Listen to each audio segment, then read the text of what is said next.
to this special. We'll try again. Good evening and welcome to the very special SPJ 21 Candidates Forum. I'm Patricia Gallagher Newberry. I was the 2019-20 board president, and I'm the 2020-21 chair of the nominations committee. Before we introduce candidates and explain the format of tonight's event, I want to thank members of our nominations committee this year for their work in helping recruit candidates. Committee members were Adam Sennett, Evelyn Sue, Catherine Jones, Erica Carbajal, and Tim Aigo. I also want to thank our very lovely headquarters staff for excellent support of the election process, particularly Caroline Escobar, SPJ's manager of membership and chapters, Billy O'Keefe, our webmaster, and John Schertzer, executive director, and the guy who makes the trains run on time with great efficiency. Special thanks too to Matt Hall, our 2021 SPJ pandemic president. He was an outstanding leader who elevated the voice and profile of SPJ significantly during this most challenging year and accomplished a long list of impressive goals, including, I think, Zooming with all 6,000 plus members, although maybe that's a little bit exaggerated. So thank you, Matt, for truly a stellar year. As to the elections, a few reminders. Number one, every SPJ member, whether participating in our upcoming SPJ 21 conference or not, can vote for candidates for the board and the regional coordinator positions.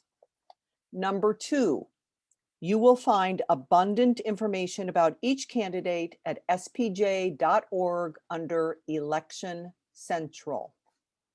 Number three, online voting for all of our candidates begins at noon on Thursday, September 2, and closes 48 hours later, noon, September 4. You will be notified via email when voting opens, so make sure that headquarters has the best email for you, and you can see Election Central at spj.org for details about that. Number four, under current SPJ bylaws, members can still launch a campaign for an office until this coming Saturday, August 28th at noon.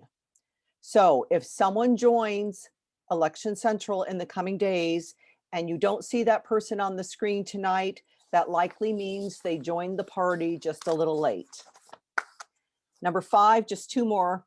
Number five, election results will be announced during the closing business of the conference, which will run 4 to 6 p.m. on Saturday, September 4. So that's when to tune in if you want to hear the election results live. And finally, number six, if you have questions as we move along for our candidates tonight, we ask that you submit them via the questions feature on this Zoom webinar, and we will aim to get to those before we sign off. And now it's my pleasure to turn it over to Matt Hall, who will make a few remarks. Matt, as you know, will be handing over the reins to Rebecca Aguilar on Saturday, September 4, during the President's Award event of that evening.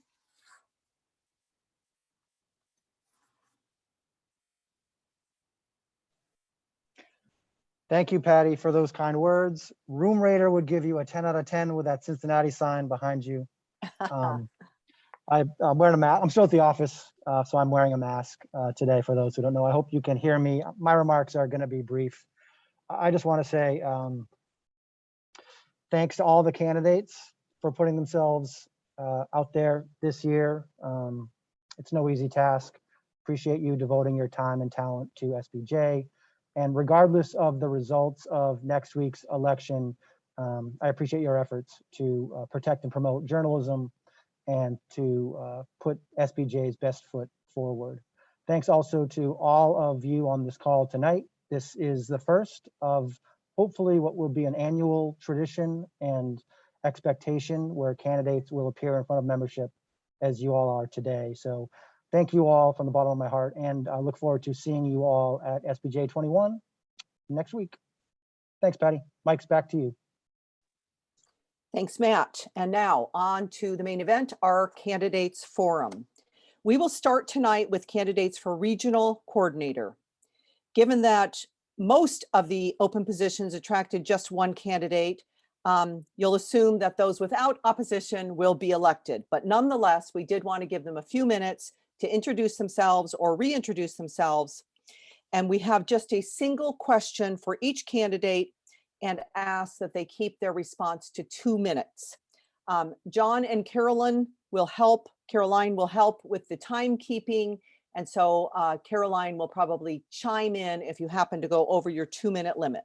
And so the question for our RC candidates. 3 years ago, SPJ voted to remove regional coordinators, which were then called regional directors, from the national board so that they could put their energies into growing and better serving their regions. What ideas do you have to grow and better serve membership in your region?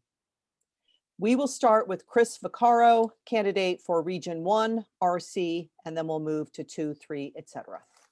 Chris. Hey, everybody. Thanks for the opportunity. Thanks for organizing. Appreciate everyone's time tonight. And I've just been serving in this position for about 8 months, almost 9 months, but have been involved with SPJ and the Press Club of Long Island for over a decade. I really believe in what Matt and the SPJ leadership have been trying to do with college campuses and leveraging the younger demographic. I've spent the better part of 8 months trying to stabilize and understand which colleges and universities in Region 1 in the Northeast have SPJ chapters, which don't. Why don't they? And how do we get that up quicker than not? Because I believe in that younger base and marketing to that audience and allowing them to be part of something bigger than themselves, just as I was when I was younger. So I'm just getting started in this role. So that's why the second half of this term is very important and beyond that as well. So I can get more of these college campuses up and running. The other piece of it is even younger, high school journalists. We're working on establishing a Summer Journalism Institute in the summer of 2022 in Region 1 and working with a number of stakeholders from the pro and campus chapters to infuse that SPJ spirit into that audience as well. There's a lot of young people that can benefit from this type of professional org. We have to show the benefit, bring it to them, teach them about it, and hopefully they become pro members and they become very important parts of this organization for years to come. So that's the immediate strategy that I've dove into right when I got this position and hope to keep that going. Thanks so much, Chris. Thanks for joining us and thanks for stepping up for continuing in the role. Next, we have Stephanie Overman, Region 2. Hello, Patty. Thank you.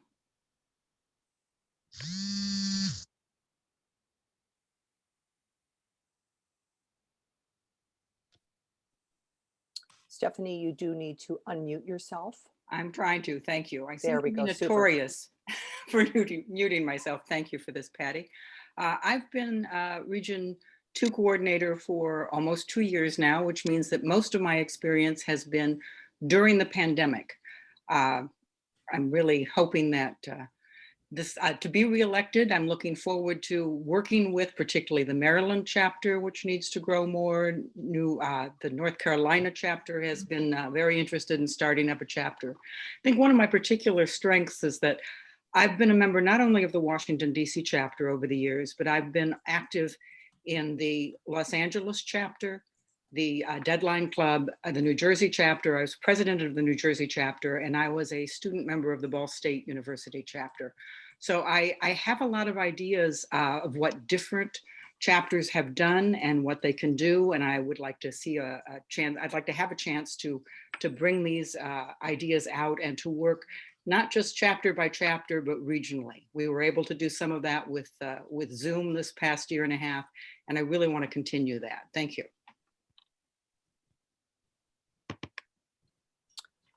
Thank you, Stephanie. For Region 3, we do have 2 candidates, but I'm not seeing either of their pictures or names on the screen. Michael Koretsky running for re-election as Region 3 coordinator, and Johanna Hernandez also running for the Joanna position. is coming on, Patty. I was not aware of her candidacy, so Very good. should be on any minute. I see her face, her picture. Joanna, thank you for joining us. I was here. I was, so I didn't know the mechanism to get on, but I want to thank you so much. I did get off. So are you asking me to speak now and to answer the question? Yes, and do you need me to repeat the question or are you good? I'm good. I'm good. And I want to thank you all for allowing me to offer my services, to Region 3. I'm really excited about the opportunities. I have not, I'm from New York. I think you could pick that up from my accent. But I've been living in New Jersey. I've lived there too. But I've been living in Florida for 3 years. And this would be my first region director position here. What I want to do is actually to help diversify our membership. In addition, I see a possibilities of getting more of our members involved. I mean, we have 6 states. We have 3 states with active pro chapters, but there's 3 states in which we're missing opportunities for growth. There's South Carolina, Puerto Rico, and the U.S. Virgin Islands. Things have changed a lot of our industry. We just need to put more voices, bring more membership in together, and to be able to tell additional people's stories. So that's basically what, I want to put my growth energy into doing that. And I can utilize all of my experiences. I mean, I have a large board experience. I was the secretary of the Deadline Club when I was in New York. And I've served on a lot of different boards, including the National Association of Hispanic Journalists and Journalism and Women's Symposium. Also in Unity Journalists of Color, I was a past president. So I can utilize all of my experience. And also I work at the University of Florida. Not only am I a professor teaching journalism, but the Director of Inclusion and Diversity, and I can leverage all of my experience in order to help SPJ move forward. Thank you. Thanks very much. Happy you could join us tonight. In Region 6, Joe Radsky is running for re-election, but he could not attend tonight. And so we're going to move on to Region 7 with candidate Jason Edwards. Welcome, Jason. Welcome. Thanks for having me. Can you hear me out there okay? Good deal. Good deal. I just want to introduce myself once again. My name is Jason Edwards. I am running for Region 7, regional coordinator. I am a first-year pro member here in Wichita, Kansas. The region that I'll be covering will be in the Midwestern region. I've had the opportunity over the last few weeks to be able to reach out to a lot of the campuses in the region and some of the chapter presidents to reintroduce myself to some. We haven't had a chance to meet. I was also an associate member for a year. So, I'm kind of familiar with some of the mixers, and I'm really excited to try to help get our student journalists prepared and ready to get into the business. We have 4 regions here, 4 states, but 2 of them do not have any pro chapters, that being Iowa and Nebraska for the last time that I checked up on. Now in Missouri, there's some excitement because we have St. Louis chapter, we have the Missouri Southern, and then we just got the University of Missouri that is planning on coming on board along with the people up here at Wichita State. Yeah, and so I'm excited about all that. Now here in the Midwest, now I have spent some time. I also graduated from the Bible Broadcasting Network for doing 4 years out there in Charlotte, North Carolina, but bringing that back here into Wichita, Kansas, Wichita State, and being from Missouri and actually being from St. Louis, my true passion really came to get re-energized when I saw that from Ferguson, where I'm from, to get back into journalism. I got into broadcast journalism. And after 12 years, we started a freelance newspaper here that was meant to fight injustice, not only on the jobs, but also into like some of the political realms, people who were being done wrong by the courts. So we just kind of started that. We also brought it from a lighthearted message to engage dialogue for people here in the Midwest. One thing I want to just say is it's tricky promoting here in the Midwest, not only that, but reporting here in the Midwest, because you have so many divides. You have inner city communities. And you Jason, also we're have closing in on 2 minutes. So I just want to be able to help out everyone and try to bridge that gap, create dialogue and create excitement for our students and re-energize journalism and bring trust again and report the news like it's supposed to be on both sides and bring everybody together as much as we can. Thanks, Jason. And as a proud University of Nebraska grad, I do have a friend at UNL who's working on a chapter, so I'll connect you. And next we have Region Cool. 10, Don Myers. Thank you, Patty. Greetings from the Pacific Northwest. I've been the first regional director, then regional coordinator for Region 10 since 2018. And in answer to your question, I think the primary area we need to target are the colleges, because that's sort of, where many of us got our start in SPJ. I got started at the Brigham Young University chapter, and you might say my life hasn't been the same ever since. And so, and basically I would like to target the schools that don't have chapters, particularly the ones that did very well in our MOE contest, because it's like, obviously they have a good journalism program, but it's like, okay, now let's take it to the next level. Let's get involved in SPJ. And also I want to push about getting some of the pro chapters we've had in this region reactivated, specifically like the William O. Douglas chapter, the Montana chapter, and I swear it's like the farthest north chapter in Alaska.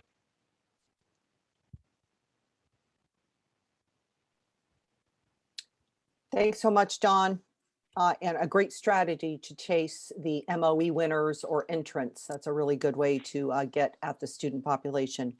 I'm seeing Brian Horwath in the chat, but I don't see him on the screen. Is he with us? One moment, I'll bring him on. Brian is our candidate for regional coordinator in Region 11.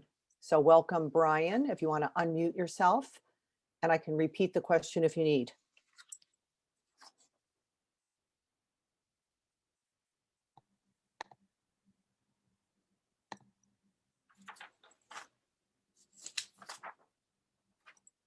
Hi, yeah, repeat the question, please.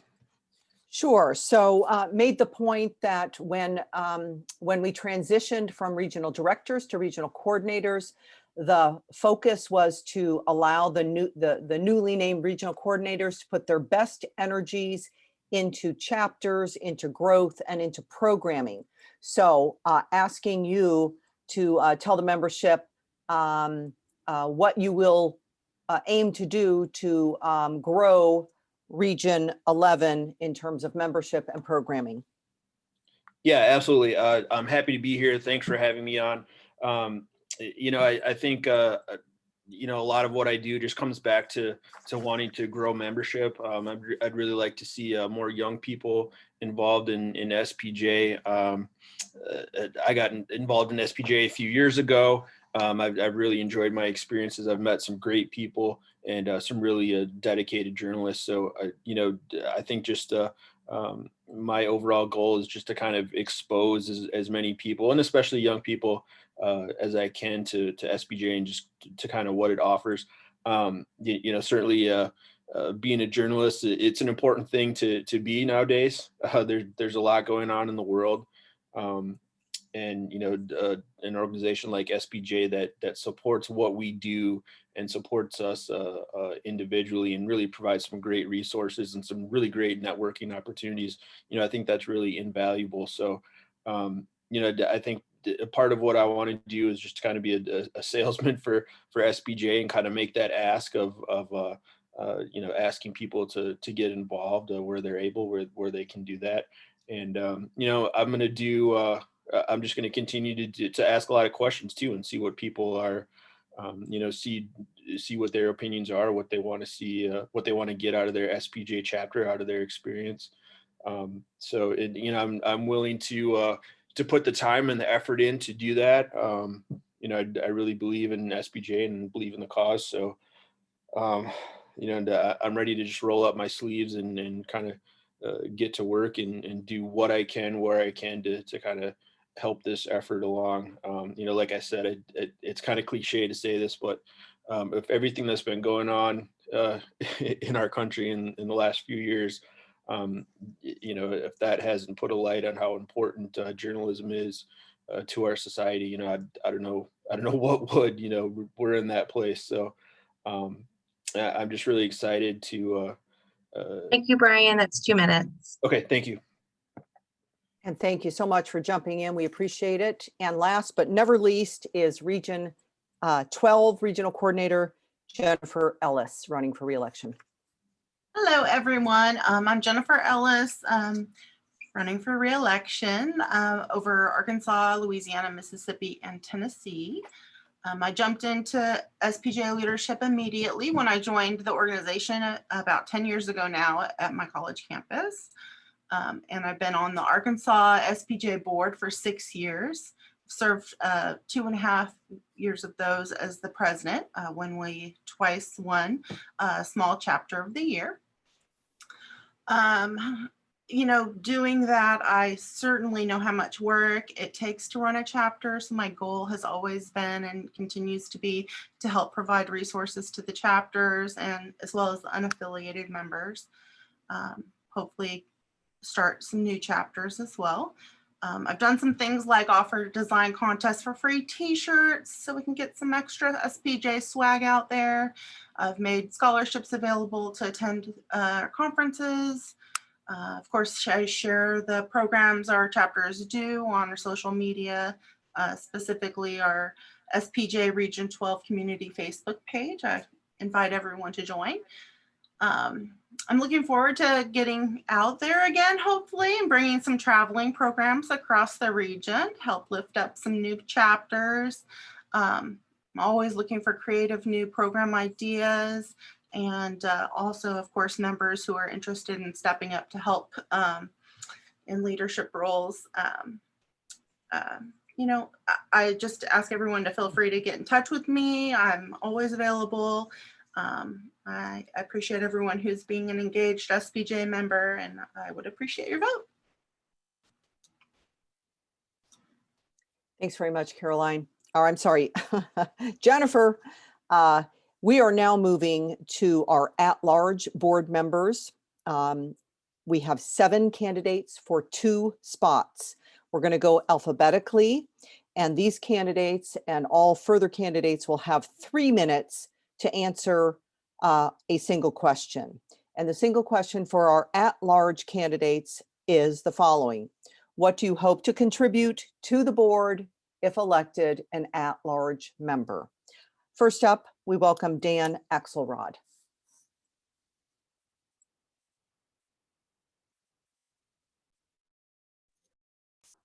Hey, can you hear me? I think you're muted. Okay, well, You're first good to go, Dan. Okay, good. Well, first I just wanted to, hey, Patty, I just wanted to thank everyone on the call for the interest and the election committee and all y'all for doing this. In terms of what I would contribute to the board, I would start with recruitment and retention. I want to do bold, creative things to recruit and retain members, whether that's deep discounts, what amount to scholarship memberships, memberships that come with trainings. I'll give you one quick example. So we have these contributions that newsrooms can do, tiered newsroom contributions.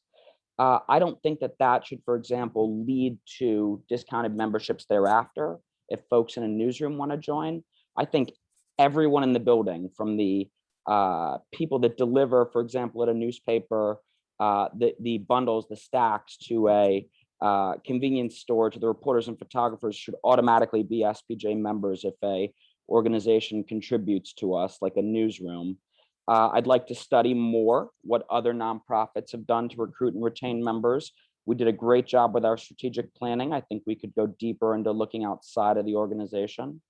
I'd like to better articulate for our members what it is, that value that we bring to people, because I know there are an awful lot of folks, whether it's members who've left that I've talked with or people who don't join, who don't fully understand what they're getting for each penny of their membership. I'd like to focus especially on more results and not getting as lost in process, whether again, that's recruitment and retention or just showing people how we're relevant. Sometimes we get lost in what can be pretty for ordinary members esoteric debates about things like delegates and bylaws and this, that, and the other. For example, this idea of communities. I think on a personal note, on a side note, that, you know, the idea could be far better executed and planned to make them similar to chapters. But, you know, there's obviously a healthy percentage of people who want that. So let's do it and move on. Let's do it in a way that we also keep our chapters strong and we don't get lost in that process debate, because anything that we can do to recruit and retain people and keep people in, including having a way to make people interested that's not tied to geographies, makes sense. That said, again, I don't think it's mutually exclusive to not keep our chapters strong. I think that there are super simple changes that we can do, whether it's on the website, having people opt out of being in a chapter rather than opt in, having someone at national who works with chapters and coordinators to introduce more programs, more funding, more events in areas that haven't had an event in a long time. There are ways we can also keep our chapters strong. And a couple other things, I would also increase the number of discounts and make it far easier for members to get them and access them. I think it can be sort of going through a maze to Thanks, find them Dan. out. That's 3 minutes. Okay, no problem. Thanks very much, Dan. Emily Block is our next candidate for an at-large position, but I'm told that she is not on the call. So we will move to the next person on the list, and that is Greg Hitchcock, running for an at-large position. Greg, are you with us?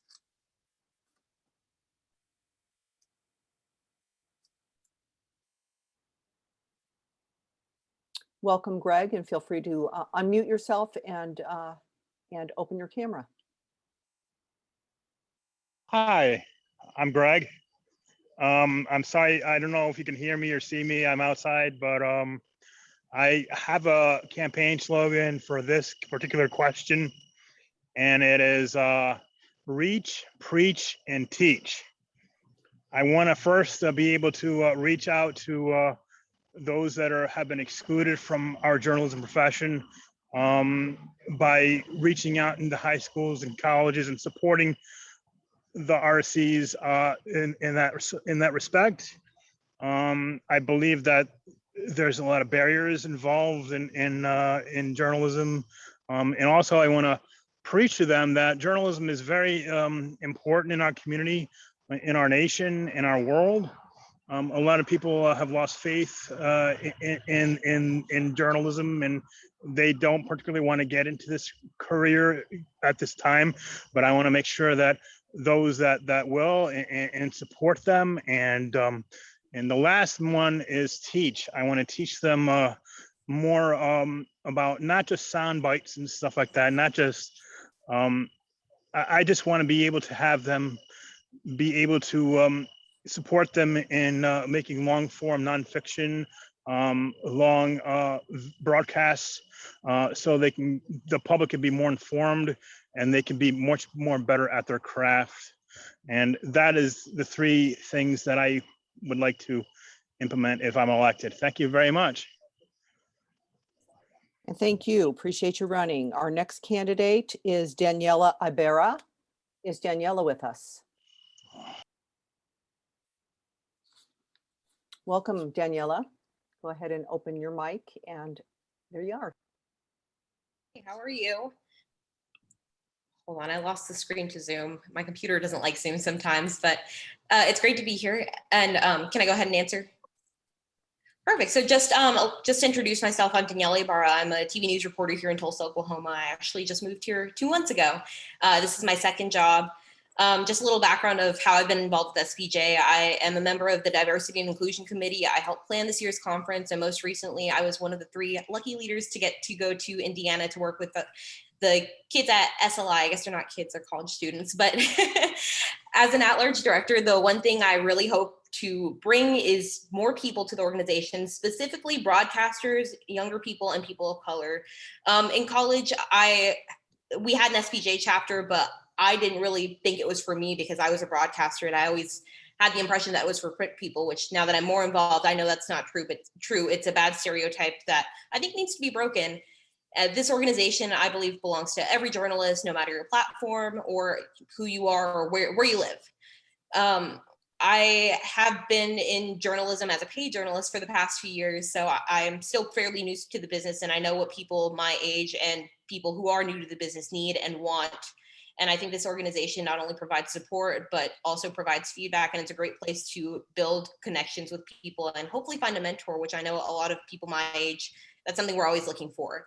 For example, a lot of my colleagues from the last station I worked at, they didn't really have an organization like SPJ, so they kind of felt lost. And I told them about SPJ, and some of them got to join, and they feel like it's really helped them in their careers. And another thing is younger people, like I've been saying, people straight out of college. But from my experience with SPJ, I haven't seen a lot of young people involved, and I really do think that needs to change. I am only 24, just turned 24 last Monday. So like I said, I know what young people want, what young people need, and what can get them to join SPJ. I do have some experience on national boards. I was part of NAHJ as a student rep, and I'm just really excited to get the opportunity to serve with SPJ and hopefully bring more broadcasters, young people, and people of color to this organization, which I know has made a difference in a lot of careers, including mine. So feel free to reach out to me. I'll put my info in the chat box. Thanks very much, and a belated happy birthday. Our next candidate for at-large is Tom Mckee. Is Tom with us?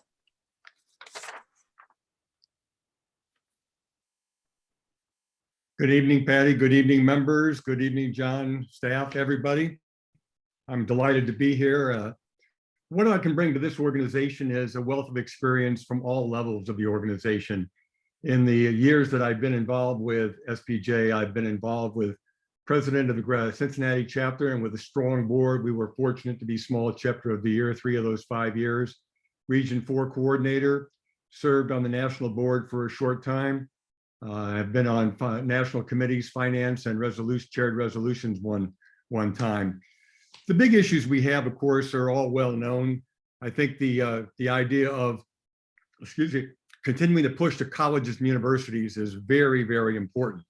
But the key is not recruiting students. The key is to have a solid advisor that's an SPJ member who can pass along the top down to make sure that the advisor keeps the students engaged, because that crew changes every single year. So that's always a big challenge. Membership, I think that the idea of doing something top down might be interesting. By that, I mean, what about approaching corporations like Scripps or Hearst or whatever? A lot of times they've cut off the payment of dues or reimbursement for dues. Why don't we see if they could reinstate it? Have it trickle down through the corporations might be an interesting way to do it. We might consider celebrity ads, top name journalists that people are going to recognize, continually promoting SPJ. We have member incentives, money off your dues if you recruit a certain number of people, that sort of thing. Currently, I support the idea of physical and mental health training and programs because of the conditions which we operate in right now. Looking ahead at the bylaws that are proposed right now, I do support the membership the 6 weeks out before declaring a candidate. And I also support the idea of establishing new communities. But I want to close by saying one thing, and I want people to ask themselves several questions as they go through their voting and go through their reason why they're in SPJ. What can I do to strengthen SPJ? I try to do something every day, whether it's correspondence, teaching at the University of Cincinnati, or communications. 2 is what I'm doing in the best interest of SPJ members, chapters, and communities. I always try to adhere to the 4 strategic goals and the code of ethics. 3 is what I'm doing for personal gain. Absolutely not. My only motivation is to help SPJ become stronger. I'm running to find common sense solutions to issues facing the society. No politics on my part, and there's no room for petty politics anywhere within our organization. We have to focus like a laser on exactly what we're doing. So if those are things that people think they could support and back, I would appreciate a vote on September 2nd. And there's more information on, as Patty said, Election Central on spj.org. Thank you. Thanks very much, Tom. We do have 2 additional candidates for at-large positions, Jason Parsley and Alex Venman. John, either one on the call? So far, no, I don't see either of them at this point. Very good. So we appreciate all of the candidates running for an at-large position. If Jason or Alex would join us belatedly, we can circle back. But at this time, we're now going to move on to the candidates for Secretary Treasurer. We have 3 candidates, and we likewise are going to ask for a 3-minute overview for a single question, and that is why they want the position of Secretary Treasurer and why they believe they are the best candidate. We will welcome first our current Secretary Treasurer, and that's Davila Richards, and she is on the call and joining us now.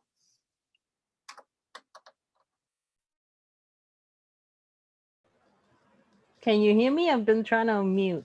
Okay, good evening to all candidates, and good luck to everyone that's been speaking and stepped up to the plate to want to help and serve SPJ. It does take strength and leadership and the passion to do so. So as your current Secretary Treasurer, I got into this position, was elected. I've been humbled and honored to serve in the past year, a tough pandemic year. I've learned a lot. So what I can do for you, the organization, as members, and hit the ground running. So I've learned the position of what it takes to be secretary, taking down the minutes, making sure they're given to headquarters so they can be put out as soon as possible. I've learned as your treasurer what the finances entailed. I've chaired the finance committee for the past year, have had conversations with our executive director, our accountant, and the committee, and I really understand how our finances have been put to use, especially now when we were planning this convention and the members were so worried about how we would get hit financially if we didn't go, when we were trying to go virtual as opposed to hybrid, and how that decision played out, and how luckily we're in great standing financially, since when we decided to pivot to all virtual, we didn't take a hit with the hotel, thank goodness. So we don't have to say that money was taken away from us. You guys need continuity. You need consistency, and that's something that I bring to the table as having been your Secretary Treasurer for the past year. You don't need to train me on what it takes to do the job and to do it effectively and make sure that it's done in a timely fashion. I can hit the ground running. I'm all about making sure the members know what's going on every step of the way. I utilize social media a lot to inform the members of what's going on. That's a key strength I feel we have, and we need to utilize some more. Promoting on social media, besides emailing the members, is a great tool that we can use because it's instantaneous and we can put out that message ahead of time. We predetermine the tweets on social media or on LinkedIn or on Facebook. You can set that just like you pre-program anything on email to let the membership know what we want them to know. What was the other question, Patty? 2 parts, why you wanted the position and why you believe you're the best candidate. Well, I think I answered that, but I will finish off with that. I want the position because I feel I can do more for the membership now. I've held the position, like I mentioned, during the past year. I love serving SPJ. I love being part of an organization that's there to make sure our members get the resources that they need as journalists. I've served on other boards, just like with the National Association of Hispanic Journalists when I was VP of Broadcast. I also began the first New York City chapter and rose up the ranks onto VP. I want that position again. I would love to be reelected because I know the job. I know what it takes to be a Secretary Treasurer.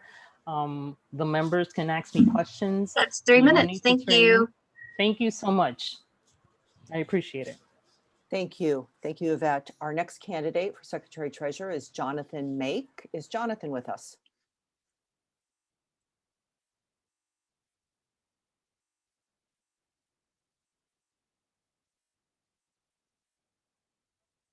need to unmute. Can you all hear me now? Awesome. Okay. Thanks for having me, Jonathan Make. So listen, I really just want to help out. I think that actually we have some great candidates. And one thing I'm really pleased about is that we now have 3 candidates for this job. When I, entered the race, as it were, I don't think there were any. So I'm really happy that there's a competition, not only for this particular secretary treasurer job, but also for all of the other national board positions. That's exactly the way it should be. And that is a sign of a vigorous organization. I certainly think that I could promote just a collegial, collaborative, open-minded, diverse sort of thinking in deciding what we as an organization are going to do. And I think a lot of that has to do with really sticking to an open and transparent process. And what that means, that I don't think we always do enough as an organization, is both seek feedback from the members, communicate to the members repeatedly, really make sure we're communicating more rather than less, and then also hear what the members are saying to us and incorporate it into our thinking. I think sometimes as a big organization spread out over the country with people who are mostly doing it on a volunteer and not professional basis, sometimes I think we tend to get a little bit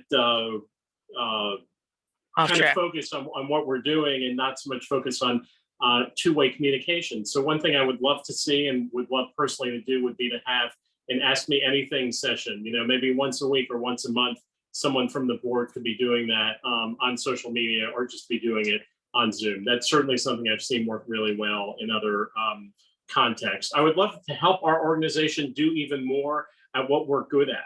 And that doesn't, for me, that doesn't mean just like coming up with an idea, but actually means helping to execute it, inviting panelists for things, giving people contact information at other journalism organizations and news organizations so that we can contact them and work with them. Obviously, what we're doing with diversity is really important, and I would try to, continue that as well. And I think I think as a board, I would want to see the board just continue to be supportive and encouraging of really practically anything that's happening at the local or the national level, as long as it is following, journalism best practices and occurring, in an ethical way. We should really be trying to say yes and not be trying to say no. So that's kind of my approach to things. It's my approach to running a newsroom in Washington, D.C. It's definitely been my approach with helping to run the local chapter here for a few years. And I also think it's my approach with helping to run a grassroots group of SPJ members from across the country that is helping to hold the board accountable. So thank you. And thank you, Jonathan. Our third and final candidate for Secretary Treasurer is Danielle Mclean. All right, now there might.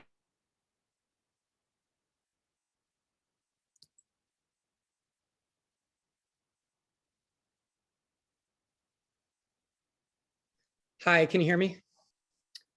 We can, thank you. There we go. Okay, wonderful. When I first joined SPJ, I was immediately asked to become president of the New England chapter. At the time, the New England chapter was struggling. It was on life support, held together by 1 or 2 members who refused to let it die. Within months, I turned that chapter around. I recruited several new leaders, started getting our chapter involved in public records advocacy. We literally got dozens of reporters at the Massachusetts State House in the blistering cold to rally for public records reform. Those leaders I recruited took the reign and have turned the chapter into a powerhouse and one of SPJ's biggest success stories. I can proudly say some of those leaders I recruited will no doubt one day be in this very position. A few years later, I first took over as Freedom of Information Committee chair. We were the most active the committee had been in years.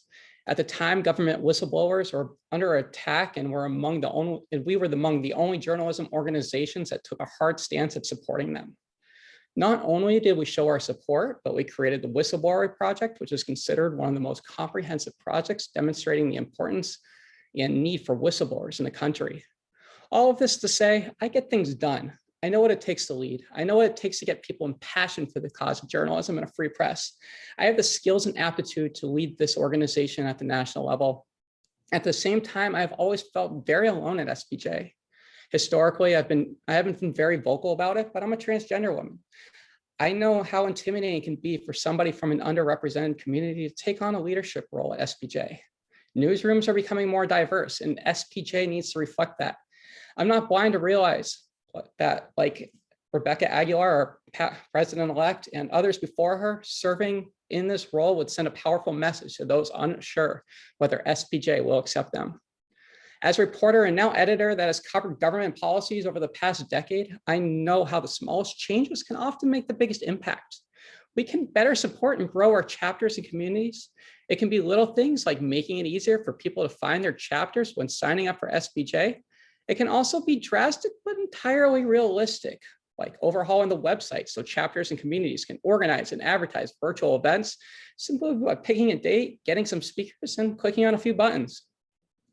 When I was a New England chapter president, I struggled to expand our programming outside Boston, yet our chapters encompass 5 states. Why would journalists outside Boston want to join?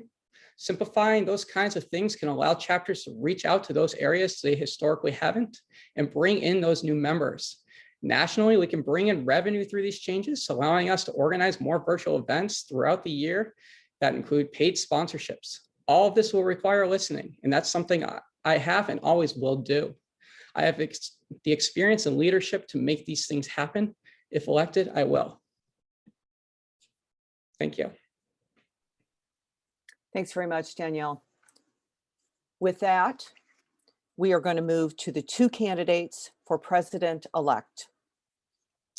We have Claire Reagan and we have Andrew Seaman, and we will go in alphabetical order with Claire first. The question for our 2 president-elect candidates is the following. They will also have 3 minutes, and it's similar to the last question, which is why, Claire, and why, Andrew, do you want to serve as president-elect, and why do you believe you are the best candidate for the job? Claire, welcome.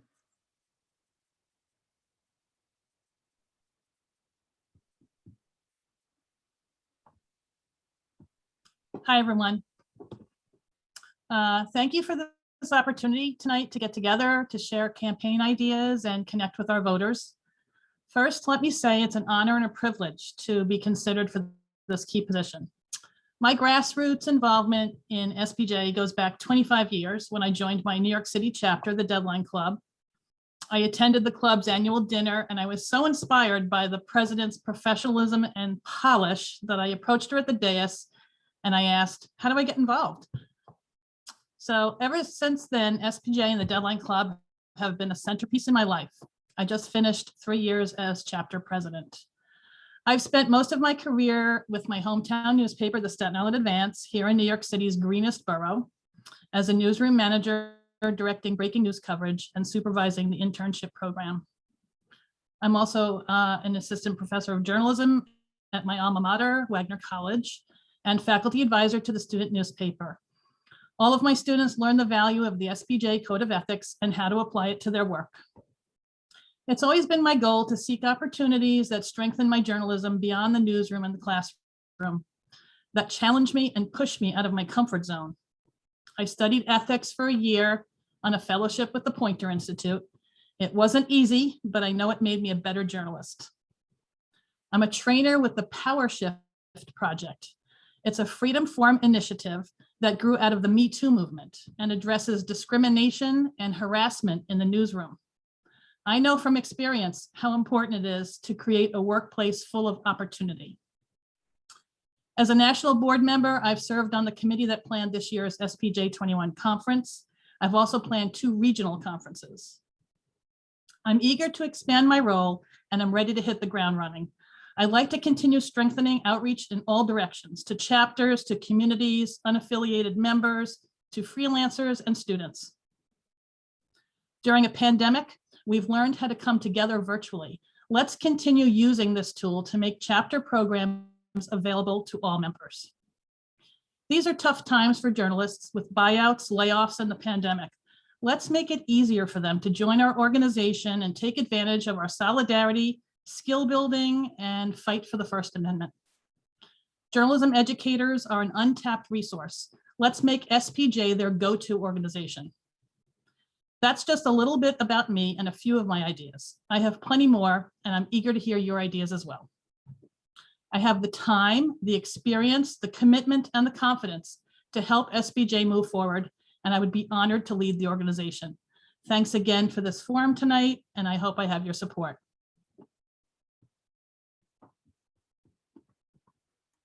Thank you very much, Claire. And now our second candidate for president-elect, Andrew Seaman.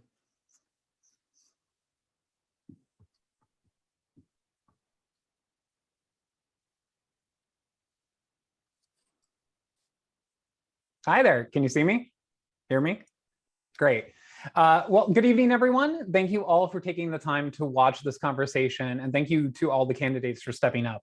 As you heard, my name is Andrew Seaman, and I'm asking you to vote for me as president-elect of SPJ. We can grow this organization and journalism bigger and better than ever before. I want to take you back tonight to 2018, when I became the youngest known recipient of the Wells Memorial Key, which is SPJ's highest honor. The Wells Key remains one of the highlights of my life. I was conflicted about receiving it, though, because I have more to give to SPJ, and that's why I'm running for this position. I've served on SPJ's board of directors, numerous committees, and most notably as the ethics committee chairperson for 4 years. I've traveled around the country promoting a revised code of ethics, got 30-story billboards in Times Square to blast it out at the crossroads of the world. I went to Capitol Hill and lobbied members of Congress about press freedom. I represented SPJ in dozens of media, from Vanity Fair to the New York Times. I created ethics programming for chapters, and most importantly, I helped hundreds of journalists through our ethics hotline. But that's what I've already done. Let me tell you what I plan to do. I want SPJ to focus on the areas where we can make the greatest impact: ethics and freedom of information. Also, I want to make diversity the centerpiece of everything we do. I want to make sure SPJ is serving its vital role as a 501c6 advocate for journalism. We need to take the fight for press freedom to the halls of power. Lastly, I want to focus on engagement. We shouldn't be having chapters, national and communities fighting for territory. We need to work together. So how do we make this all happen? First, you need to vote for me. Then we need to be more proactive. Let's have difficult conversations and lead our colleagues into the future. For example, it's my belief that a journalist can be fair and accurate while also believing Black Lives Matter, no human is illegal, and that LGBTQ+ and women's rights are human rights. Let's have that conversation. We also need to be more holistic about our approach to journalism education. Let's go into neighborhoods across the country to teach interested people how to tell the stories of their own communities. The First Amendment is for all of us, and we need to expand our tent. I know this to be true. I've worked in local news reporting, and I've worked for the world's largest news agency, reporting on everything from the White House to Ebola.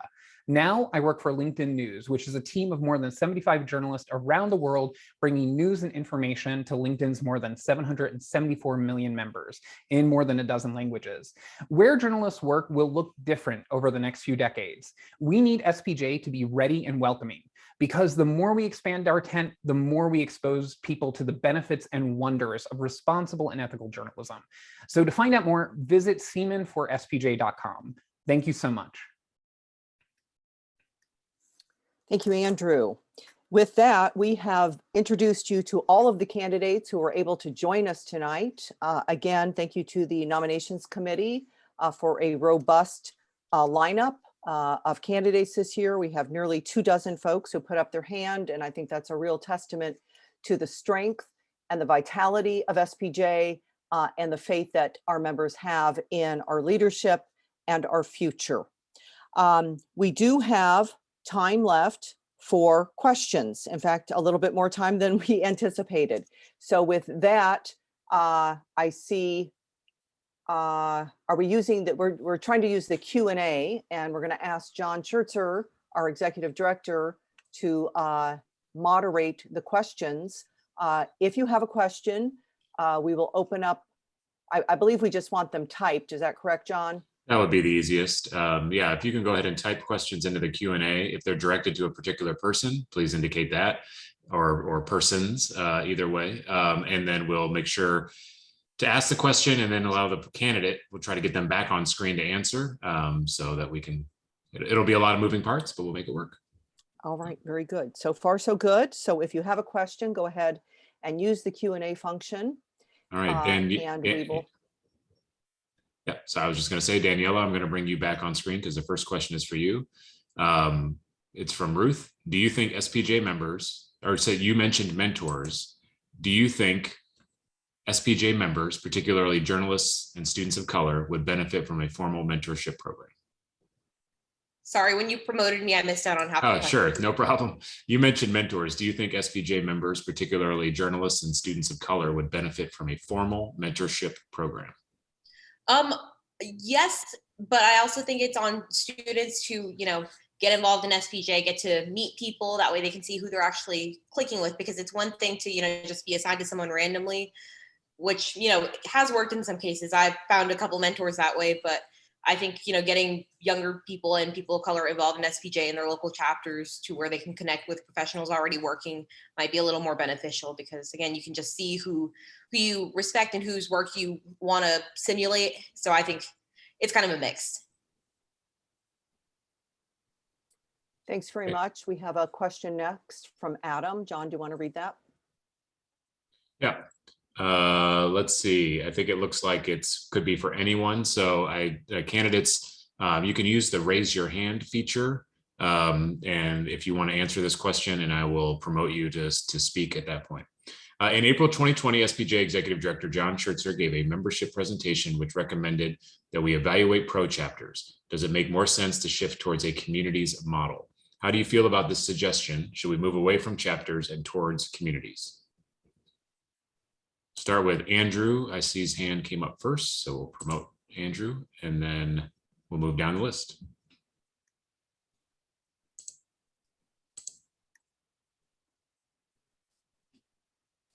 Oh, I can't start my video. It says that it's blocked by the host.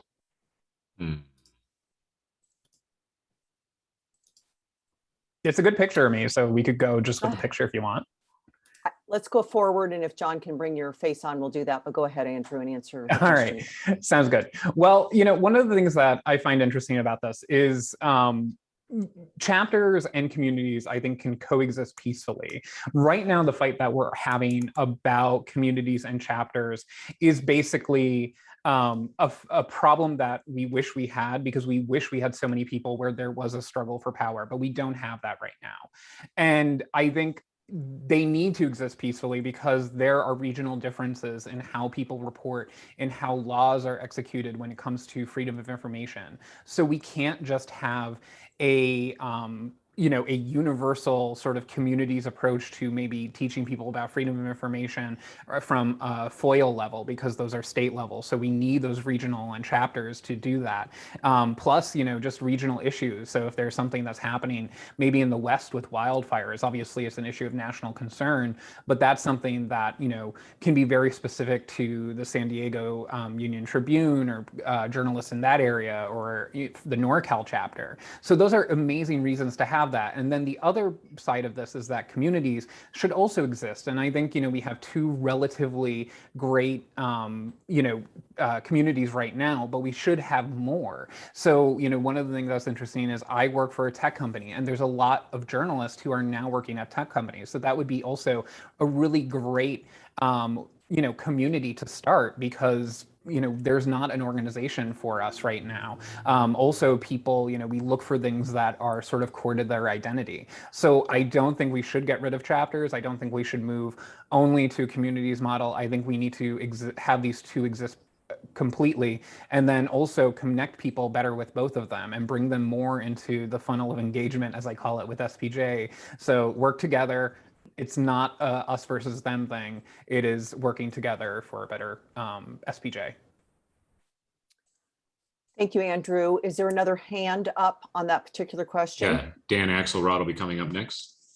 Very good. And we're going to adhere to the 2-minute response, just so we can get through a growing number of questions. So Dan? Hey, how you doing? Can you hear me? We can, thanks. Hey, I agree. I think that it's a false debate, so to speak. I think that anything that we can do to make people feel more engaged and more part of the organization and want to pay is a good thing. And it is true that there are a good many folks that just have zero tie to a particular geography and vast swaths of the country wherein there isn't a chapter for them to be a part of. So I believe strongly in supporting the communities. I think there's a way to do that with both the chapters and the communities. I think we get a little bit too deep into the weeds when we spend so much time talking about who gets delegates and do they get delegates and what amount of funding do they get. I don't think they're mutually exclusive. Let's also keep our chapters strong. Let's also give communities more of a voice and more support, including financially. If that means adding delegates, so be it. Let's keep people engaged and let's have both get along. Thank you, Dan. Do we have a third person who wants to answer that question? Yeah, Claire Regan will be coming on next, and we've got a whole host of others. So. Okay. And at some point, we may decide we need to move to another question, but let's go with at least a few more responses. Claire, you're up next. Yeah, the host has stopped my video. So I don't know if that can be fixed. That's okay. We're just going to go, I think, with voices to Okay, that's fine. Thank you so much. No problem. I'm happy to address this, which seems like a problem, but it is actually a plus. If you think about it, we seem to have two different groups in the debate, but we all have the same goal, which is to strengthen the organization and increase membership. So I'm sure there's a way that we can work it out. Of course, I'm a member of 2 chapter boards, but I'm also a member of the freelance community. I appreciate the value in both experiences. I understand that chapter leaders have some concern about the impact of more communities on their chapters. We need to take that into consideration and just sort that out, sort some of the details out so that communities can be just as strong as the chapters. As soon as we work that out, we'll be a stronger organization. Thank you. Thank you. And yes, we are working on the video element here. Is there a fourth person who wants to answer this question about communities versus chapters? Jonathan Mckee.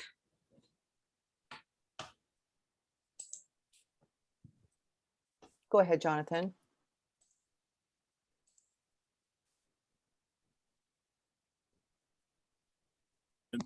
Sorry about that. Hopefully y'all can hear me. If not, feel free to cut me off and move on. Look, this is a tricky issue and I wish I had like some genius answer. What I would say is we got to experiment. We got to be supportive of the existing communities that are vibrant. The international and the freelance communities have been, extremely strong. So obviously we want to support them. And to the extent that we can get new ones that kind of arise on an organic basis, by all means. I think, of course, it's a big problem. There are clearly some chapters just across the country that are a bit moribund. And so I guess what I would love to see more of is, regardless of who is doing it, again, that we just do more as an organization of what we are good at. I would like us to really seize this opportunity better of this unfortunately terrible time we're in, and of doing a lot more virtual events, and as conditions permit, a lot more hybrid events. Thanks a lot. Very good. John, do we have other folks who want to answer this, or shall we go on to a next question? Looks like we have 2 more people who want to respond to this question, so we'll leave it at that. And first is Danielle. Hi, thank you all so much. This is such a great question, and I've been giving it a lot of thought, and I still don't have an answer to whether or not we should, to the delegate question. What I do know is that when I was New England chapter president, there was a huge part of the chapter that I just wasn't able to reach. We couldn't reach anyone in Vermont. We struggled to reach people in Vermont. We struggled to reach people in New Hampshire, although we did do some work there. Struggled to reach people in Maine, despite all of the amazing efforts of Erwin Gratz. And we struggled to reach a lot of people in Rhode Island and Western Massachusetts. It's very difficult when you're covering such a wide range. Now, so communities kind of fill in that void. They allow people in a lot of the regions that aren't immediately impacted by the hardworking folks on the chapters, and gives them an outlet and a reason to join. But I feel like we can strengthen the chapters to reach out to those people. Over the last 2 years, we have had this explosion in virtual events, and those virtual events are just as valuable now as live meeting in person. It's could be so easy for a chapter to be able to plan a virtual event. It could be easy if SPJ provided the resources, if we had a website that made it so easy to plan one, to allow them just do a couple buttons and book a date and some panelists. We could do that. We could, they could make it easier to, when signing up for the for SPJ, to go and just immediately see and know what chapter they're a part of, and give them an easy option to enroll, just to see the basic benefits and discounts that SPJ has to offer, which are about impossible to find nowadays. We could better promote chapters and community events. We could do all of these things, and what it does is it takes investment. It takes our ability to maybe overhaul the website, which requires some money. But I feel like sometimes we need to go and Thank you, Danielle. That's 2 minutes. Foundation to make big changes. So thank you. Thank you. And I think we have a last person we're going to bring on for this question. And Rebecca, I am seeing your messages asking about video. I do not know why we're having trouble in that regard, but I know that John and Caroline are working on that. So final person on the question of chapters versus communities. This will be Yvette Davila Richards. Thank you. Thank you. So it is a tricky question in regards to the communities, and a lot of people may say, but why is it so? We've obviously seen that there are some communities that have flourished and have thrived, like the freelance community. They're strong. They have their own board. I'm part of the freelance community since I'm also a freelancer as an assignment editor at Fox News Channel. But what I also want to indicate is, yes, some communities have done better than others. And there's that divide now between some communities and chapters, which just shouldn't be. But what's to say that we can arm those chapters that are struggling to do Zoom?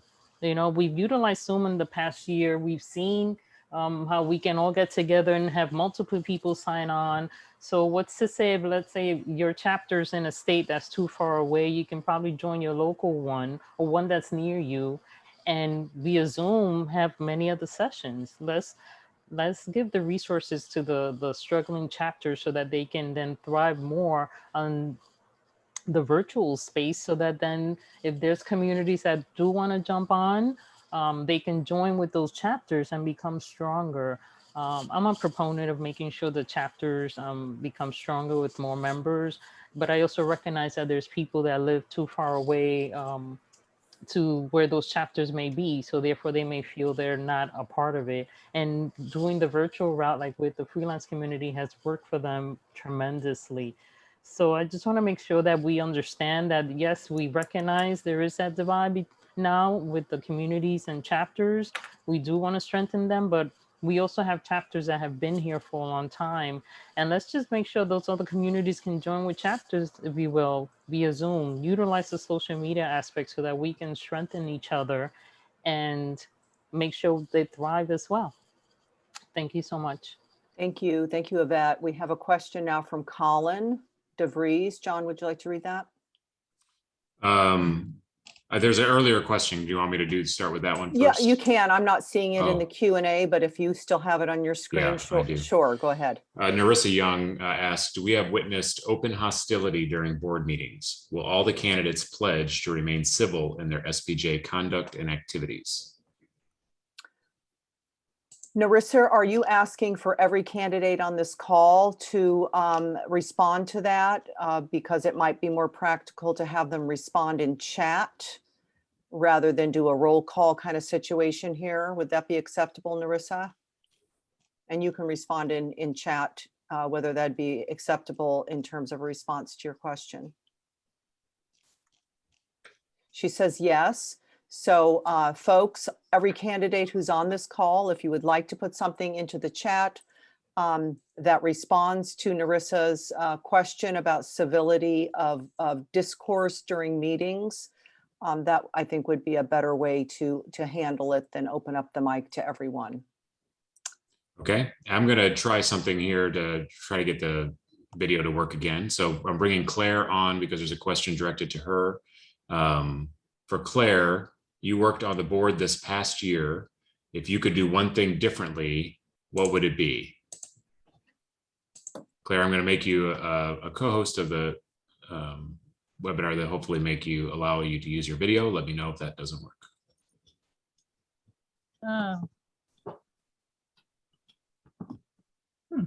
Okay, I think I can not do the video. I think it looks like, oh, there it is. Yay. Okay, success. One thing differently as president-elect, I guess, is the question. I would love to see more collaboration between chapters. I've enjoyed it myself across state lines. Between New York and New Jersey, John Enslin inspired that collaboration. We've shared programming. It just creates a lot of opportunities for networking, and we can do that virtually, even when the states are not so close. So I'd love to see more collaboration between chapters. Thank you. All right, thank you very much. Do we have another question for one or more? Yes, we do. We have a question. Some candidates voted to accept a possible $150,000 penalty to cancel this year's national conference, saying it was in the interest of health and safety. Others favored waiting to make a decision and hope to have the contract canceled. What was your position? Is the question. All right, so again, this would be only a question that applies to folks who are currently on the board, unless the questioner would like to know hypothetically what people would have done if they were on the board. So says the questioner replied, it can apply to anyone. All right, so here's the question. And again, I'm going to suggest that we go into chat rather than try to open it up to everyone. Indicate in the chat field whether you supported the idea of moving to a fully virtual conference and not risking a hotel penalty early on, or whether you, I guess, supported the hybrid wait and see approach. I guess that's the question. Am I capturing that correctly, would you say, John? Yeah, that seems to be, what might have been their take on that, or was if they happen to be on the board. Right, right. And as you know, then the board, of course, pivoted after the situation changed. So, so that is the question on the table, and you can go into chat to see what candidates and current office holders would like to say about that question. Okay. In the meantime, there's another question that has arrived from Colin for president-elects. And so we'll start with Andrew, whose hand was up. Can you specify any actions you might take to support chapter growth? And what specifically will you do to support the revitalization of student chapters? So I'm going to promote Andrew first, and then we can go to Claire after that. Andrew, let me take a second to make you a co-host so you can turn on your video. Hey, there I am. Also, I was typing in the chat my answer to the last question. Can I just address that briefly since I lost it? Sure. Okay, so briefly about the conference decision, it's my opinion that when SPJ does take a poll of the membership, the board really needs to go with it. Very infrequently do we have that type of messaging from the membership. So I think the board needs to go with that. However, with that being said, I've heard a lot of fighting back and forth about what happened with the conference. That was a decision that was done months ago. And really people need to stop fighting about it, because time should be better spent on the future of SPJ and not what was decided in April or May. So look forward, not backward. As for this question, I think it's really good. One of the things that I've always thought was a problem within SPJ is that there's so much disconnected between chapters, national, and then now communities. So what I would like to see is sort of what I call the funnel of engagement. So that way we could help everyone. And the way this happens is basically with edges. When you enter the funnel, either through a chapter, a community, or if you come to national, we really need to push people toward places that will give them service. So if you come to national, we need to say, hey, listen, there is a chapter in your area and we're going to push you toward it. And then in chapters that are having a hard time struggling, we need to support and supplement them with additional programming, so that way we can keep those members retained in those areas. So we lead them further into SPJ. So I think that's really the best way we could do that and really push members to those chapters. Another thing I want to do is bring back a leadership program, a leadership development program. So that way we could create a good pipeline of people, not just for national, but chapters. So we could teach them exactly what needs to be done in those regions, what has worked in other regions. You know, the Deadline Club that Colin is a president of is really a fantastic chapter. Colin's done a really great job with that. So what can he teach people in other places? So I think that's something we need: knowledge sharing. We need to push people toward the chapters. We need chapters to say, hey, this person's really interested in something we have a community for. Let's send them there. Like I said, we don't have to compete on that. We could just have a really good working relationship between everyone. And really, when it comes to the student chapters, it's about Thanks, Andrew. That's 2 minutes. Sorry about that. I'll finish off in the chat. Thanks very much. Thanks, Andrew. There was a suggestion as we bring on Claire to let her also verbally respond to the question about hybrid versus non-hybrid conference, in addition to the question about growing chapters and specifically student chapters. So I think that's a fair outcome if Claire would like to come next. Patty, I didn't hear the first part of your statement because I was coming in. No worries. There was a suggestion that we also invite you to address the question of the conference and the fee and so forth, since Andrew had the chance to do that verbally. It's such a difficult issue because, I mean, we didn't have all the facts. I'm a journalist, and that's the first thing I want to know. What are all the facts? And it was just such a moving situation back when we had to make the decision. So after so many years of experience, I trust my instinct, and my instinct was be safe, not sorry. So I voted for all virtual, and I'm not happy that, that my vote won. I'm not into that at all. I'm just happy that all our members will be safe, because the situation has changed. None of us knew how it would change. Again, we didn't have all the facts. It was such a difficult decision because of that. So I see both sides. I'm glad we're all going to be safe, and I hope we'll all be together virtually. I'll move on to the other questions. Okay, so it was a chapter growth and then student chapters, I think. Correct. Right? Okay. So for chapter growth, I've worked on one conference, regional conference, and I've chaired another. Those are great magnets for potential members.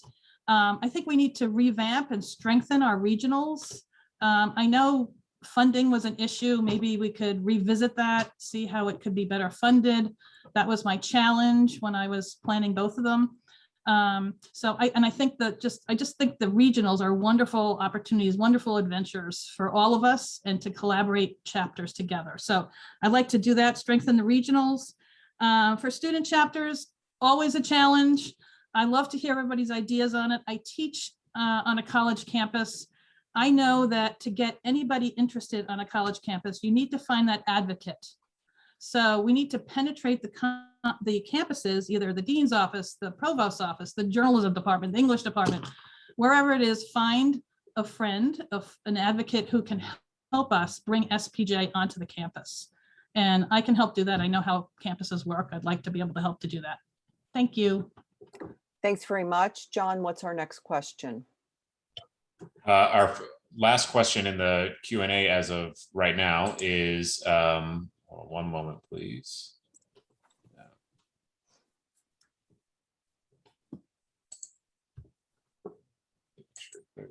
Okay, does anyone have any thoughts about the unaffiliated delegate system?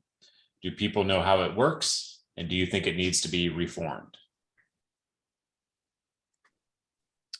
All right, I'm thinking there's maybe a limited number of people who are fully up to speed on this one and might have an opinion. So do we have some hands up? Yeah, we have a couple hands up. We start with Dan Axel. Oh, hold on one second. Dan Axelrod. So let me get him onto the screen.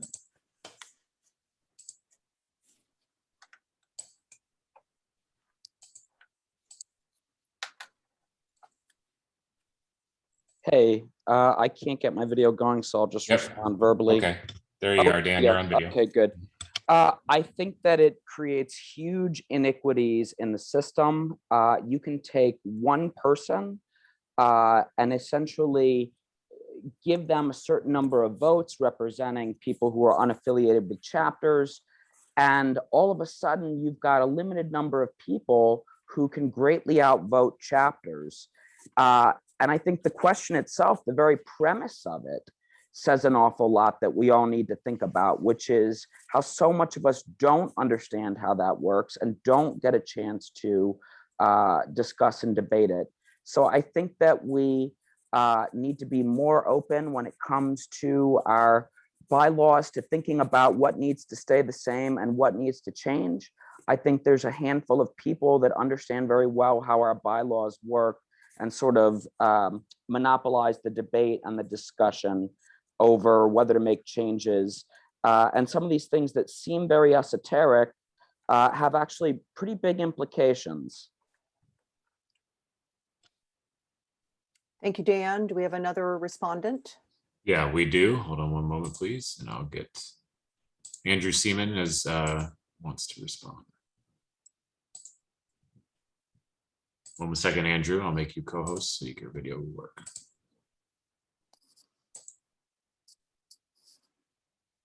Hi, everyone. Me again. Yes. So when it comes to the unaffiliated delegate system, I've heard actually a few complaints about it over the past several months.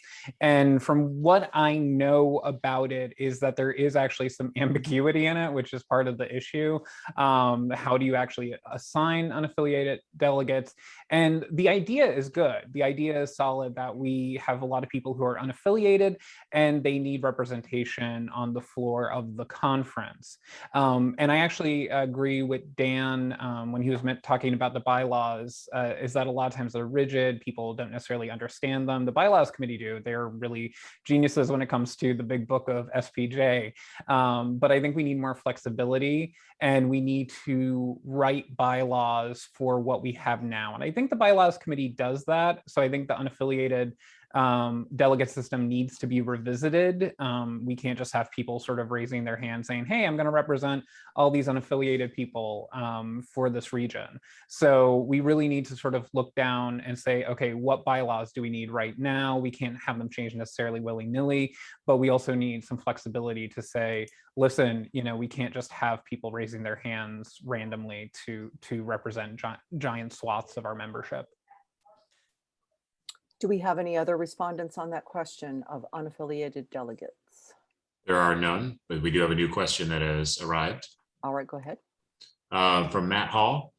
What do the national board candidates think of the SPJ strategic plan, and do they support it fully, or would they want to see it revisited, reviewed, and perhaps revised? So we are free to take any answers on that. And it looks like first we've got Tom Mckee. So I will promote you, Tom, to panelists on the call. And there you are. Unmute.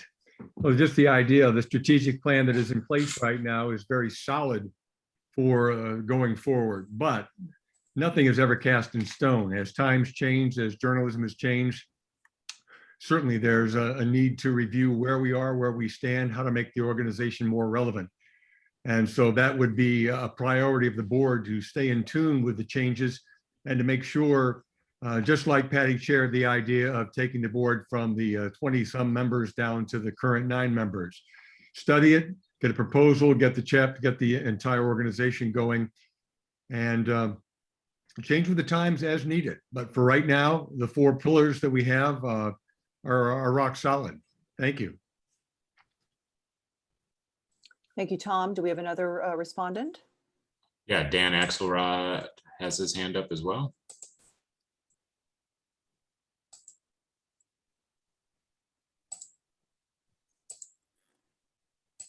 Well, first, I just want to commend everyone who worked on the strategic plan. I think it's very strong.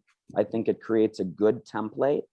At the same time, I think that we need to do a better job looking at what other nonprofits, be it in the communications industry and also outside of the communications industry, including membership organizations, are doing to recruit and retain people and stay strong financially.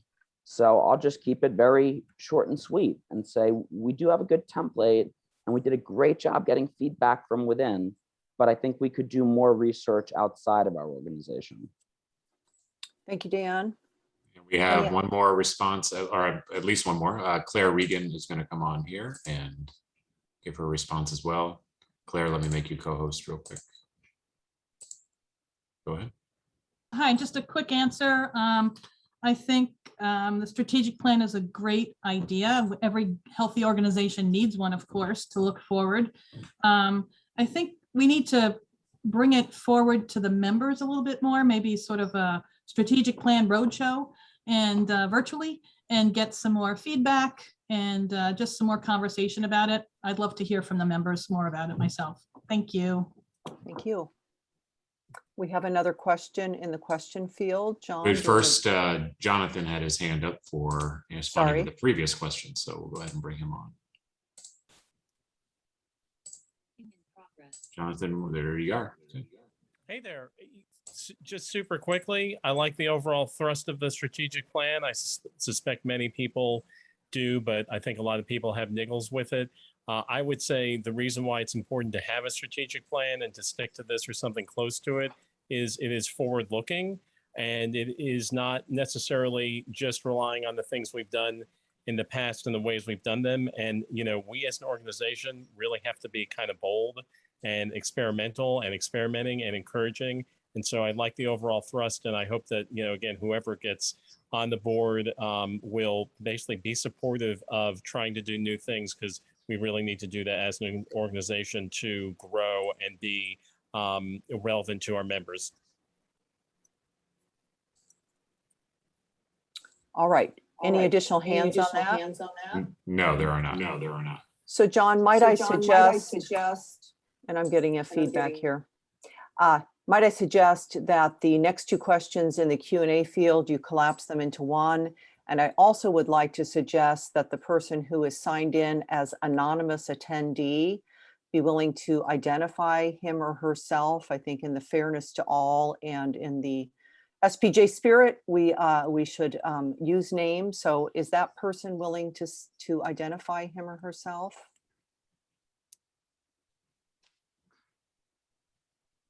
All right. In the meantime, do you want me to go ahead and read the questions or wait? Just give it one beat here.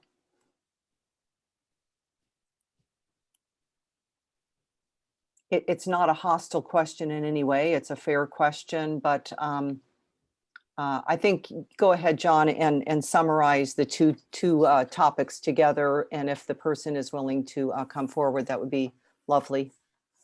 Yeah, so the question is for our Secretary Treasurer candidates. So in a moment, I will bring all three of them into the panelist section. So each, that way it's easier to alternate between each as they answer. The question is essentially, what do you believe the role is of the Secretary Treasurer in respect to the budget and running the Finance Committee meetings? And then what is the current assessment of our financial health as an organization? And from what you can see. And so we'll go with that. And so it was requested we start with the current occupant of that role, which is Yvette, but I believe I lost Yvette. Oh, wait, I think she raised her hand. There she is. All right.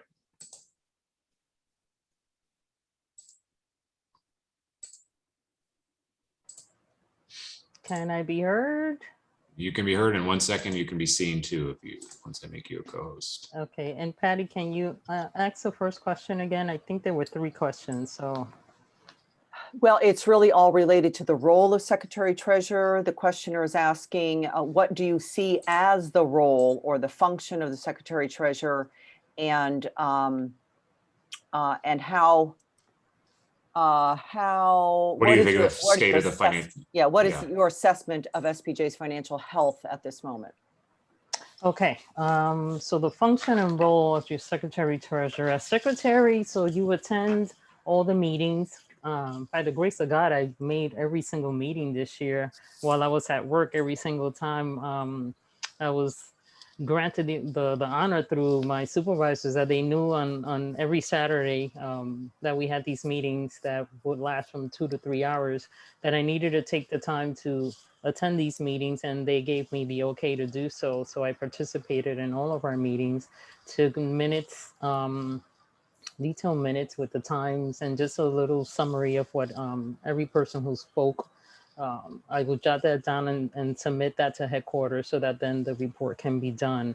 So that's one of the things the secretary does. As for the treasurer, you chair the finance committee. And so we are there. There's a group of other people that are assigned to be part of the committee. We get the reports from our accountant, and we have meetings with our executive director and our accountant as to how the finances are going within SPJ in terms of it runs the gamut of how the chapters are. So I get reports as as treasurer, sorry, I get reports from all the chapters on a monthly or every other month basis as to how their chapter's doing with their finances. And I would put all those together and make sure that I would go over it. And if there were any questions, I would speak to the treasurer, and I would speak to our executive director in terms if I saw any discrepancy or any other questions I may have had as to what's going on with the chapter and why this is that way in regards to the funds. So I always make sure to stay up to date, making sure that those reports were sent to me. I would email those who wouldn't send the reports to make sure that they were sent to us so that headquarters could have them, because we do need to have an accounting, if you will, of every chapter and their dues and all the money that's coming in, and how the organization as a whole, what they're doing with all the money that it has. The assessment of how our finances are now, we are in really good standing. We just had our finance meeting this past Monday, and it was a great report in terms of how great we're doing. We did not lose money like we thought we would for this convention once we pivoted We're to at the 2 minutes. virtual. And it's a good thing for SPJ right now. We're doing really good. And the pandemic, if you will, sort of helped in terms of not having to spend more money because everything was done virtually. Thank So you, I hope I Yvette. answered your questions. Thank you, Yvette. We're going to go to the next. Thank and you. That would be Jonathan Make. Hi there. Hopefully everyone can hear me. I mean, obviously what was just said, reflects, what's happening. I've always understood the position as kind of an intermediary between the staff. Thankfully there is a professional financial staff. We hear from, Jake all the time at the board meetings, and the liaison between him, and then also the liaison between Jen and her folks on the communication side, I think, who assemble the minutes of the meetings, and then the board, where the board, speaks about them, makes any changes, approves them, and then they go to the full membership. Obviously, I was not part of the most recent financial committee meeting. I've attended most of the board meetings in the last several years. I had thought overall SPJ is doing okay, and that actually the pandemic, because it's led to some lower expenses, has kind of helped things, but that I feel like what we've heard from the recent presidents is, we're not on the best, trajectory, and there have been kind of some hits to it. And I think a lot of that goes into the development work that SPJ headquarters is trying to do. We're very lucky that we have an executive director who understands that. It sounds like they're searching for someone to do that as a staffer, to try to get more alliances with different organizations to help with whether it's a sponsorship or doing things like the trainings and whatnot, where those are funded by outside money. I hope that answers the question. Thank you. And our final answer will come from Danielle Mclean.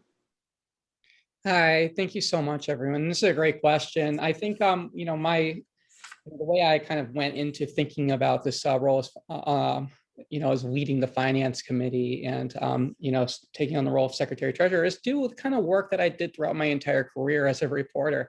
It's to evaluate the numbers, take a look, ask a million questions, just stay active. We have so many great expertise over at On the finance committee, we have a ton of expertise at headquarters.